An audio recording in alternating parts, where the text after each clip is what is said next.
Okay, so welcome back to my channel. Alright, so today we're going to be talking about, I'm not going to be showing you guys really anything. I'm going to be more so just giving you tips and information about natural hair and natural hair transitioning. So I've been natural a long time. Here is like some real basic one-on-one. I probably would do some more videos that have like more detailed information about different things, different parts of taking care of your natural hair.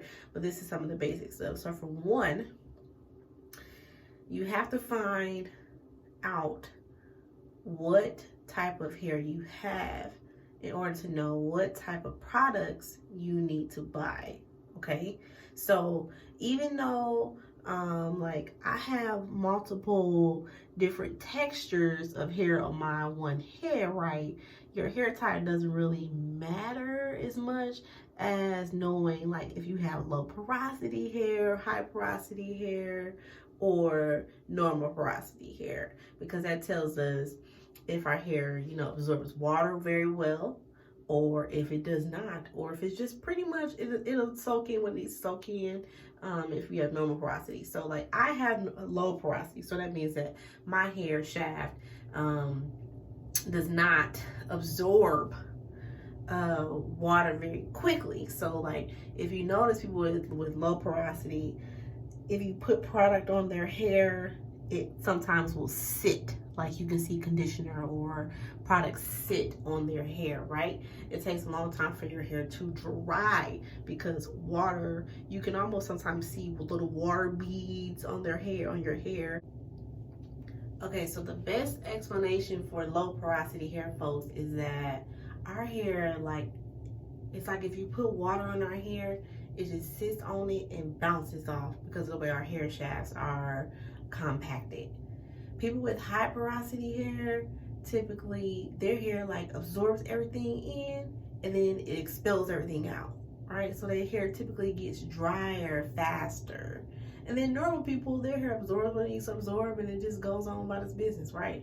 So me having low porosity hair, I know that it's gonna take a long time for different styles to dry. Like it takes a long time for my hair to actually dry.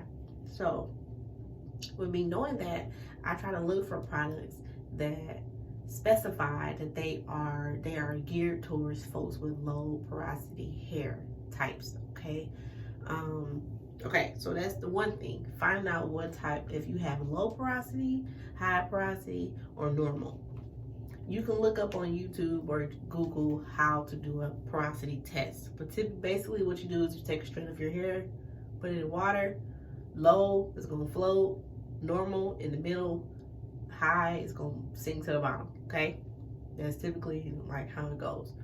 So sometimes though, when people start talking about like, oh, I'm 3A and I'm 3B and I'm 4C and all blah blah blah. Who cares about that? No one cares about that. I don't care about that. You can care about it, but I don't care about it because you could be 4C and I could be 3A, or I could be 3B and you could be whatever 4A, and we can have the same porosity, okay?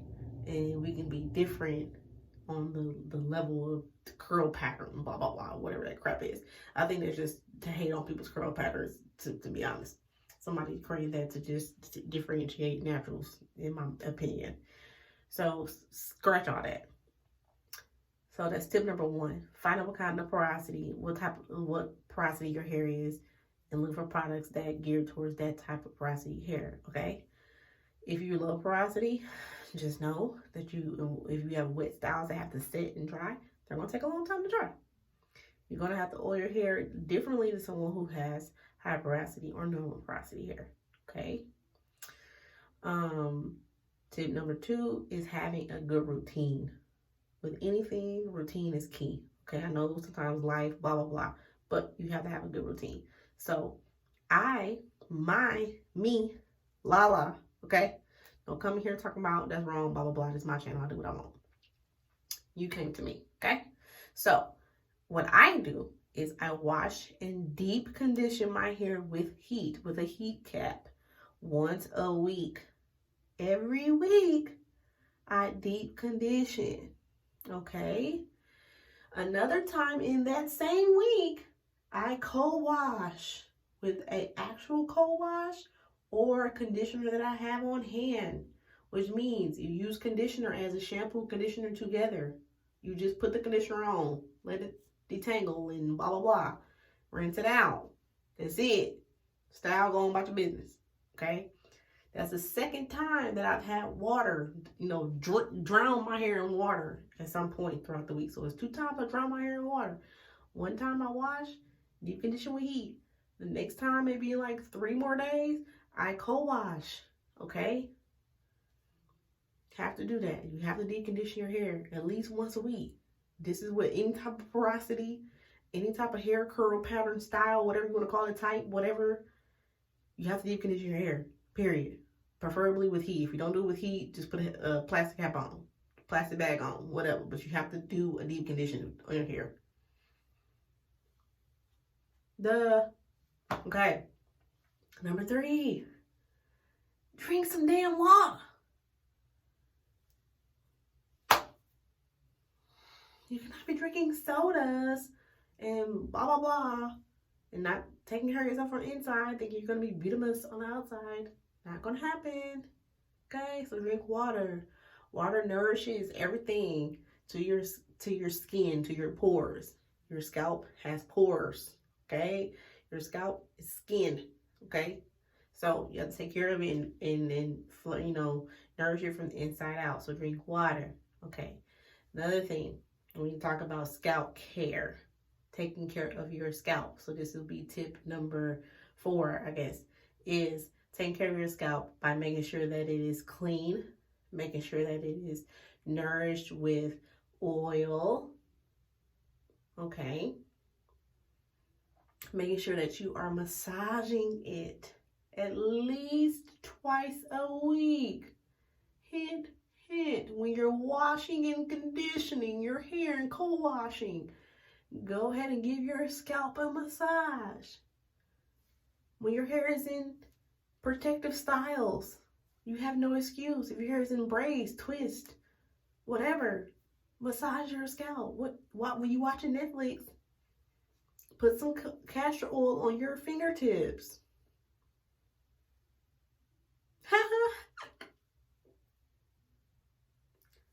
While you watch TV, hello, massage your scalp. That's another tip. That stimulates hair growth. Get the blood flowing to your scalp, okay? So, keeping your scalp clean and healthy, okay, is very important, because you talk about this part, well, where the hell y'all think this part grow from? The scalp, okay? So, you have to have a healthy scalp in order to have healthy hair. That's common sense.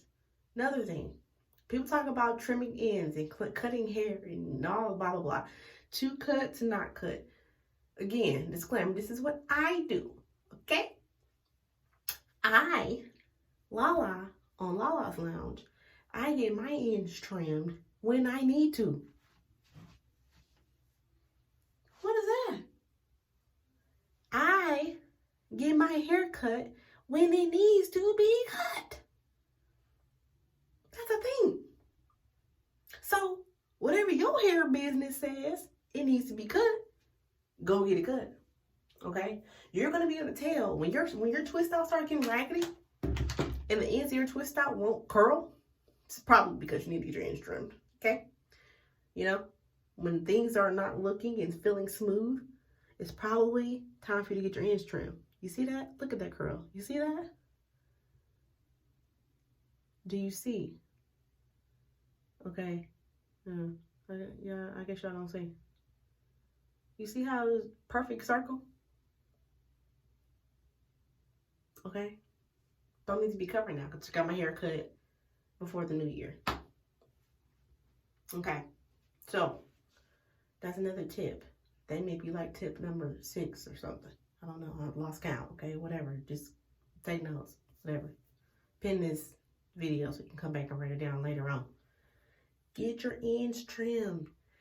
Get your ends trimmed. Cut off the dead weight. Wait. Okay? It's not long. Your hair not long. It's dead hair. It ain't, your hair is not long. So, I said it. What? Cut it off. Stop playing. Because I see it. I was like, I just be wanting to just cut that off. Cut it out. Dusting your hair, okay? Sometimes when I feel little tidbits of, ooh, this is not feeling right? I may dust a little bit off of my ends when they start feeling really raggedy. You can rub your fingers down the shaft of your hair and start to feel where it's starting to split. Cut it off before it starts going all the way up the shaft, and then you got a whole other problem. Then you bald head scallywag, and I can help you. Cut it. You need to cut it, okay? So that's, that's tip number 7, 8, I don't know, whatever. Another thing, don't be letting everybody in your head, okay? Because I really feel that when people start touching your hair, they be hating, they be doing some other stuff to your hair, and they be like, oh, my hair is falling out, my edges is gone. So I'm letting everybody put all these tight braids in your head, around your edges, and then worry about why you ain't got no edges. Well, you want to grip every piece of hair on your head to connect to your eyebrows and your box braids. So that's why you don't have no edges. Let them out. Leave them out. Common sense. Okay? Stop pressing your hair every other day.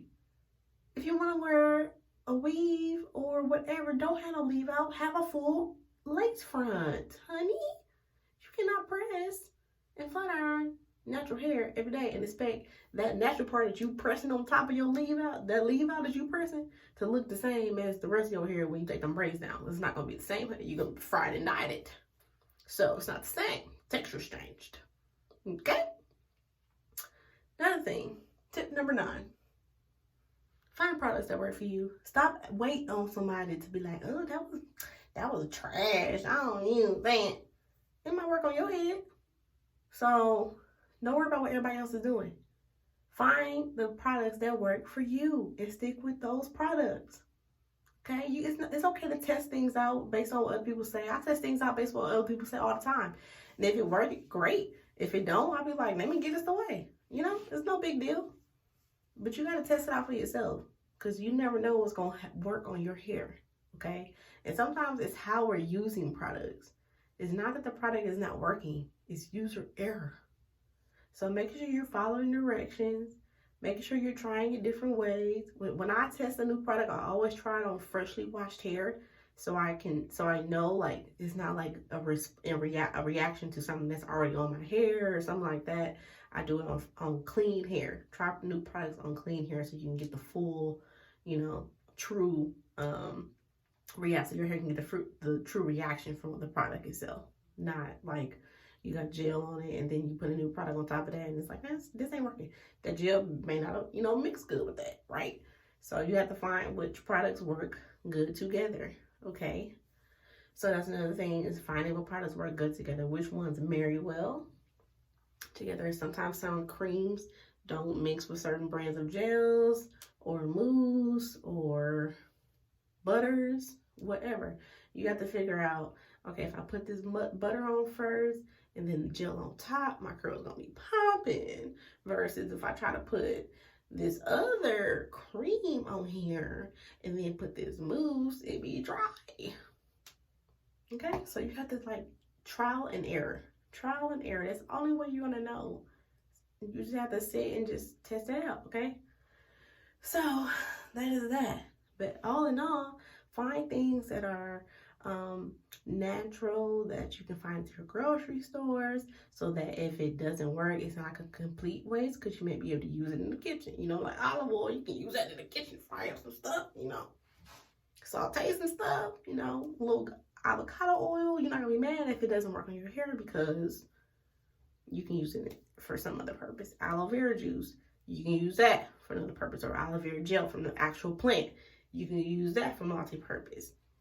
So, all those things. And I feel like most stuff that's like natural from your kitchen, you can't go wrong with it. Most of it, you can't go wrong with it. It be these products that be having all this gunk and stuff. You be going wrong with that. Another tip is spray your hair with water as much as you can, as much as your hair will like. When you are thirsty, do you drink oil or do you drink water? You drink water. So why do we put oil on our hair when our hair dry? That's not a moisturizer. That is a sealant.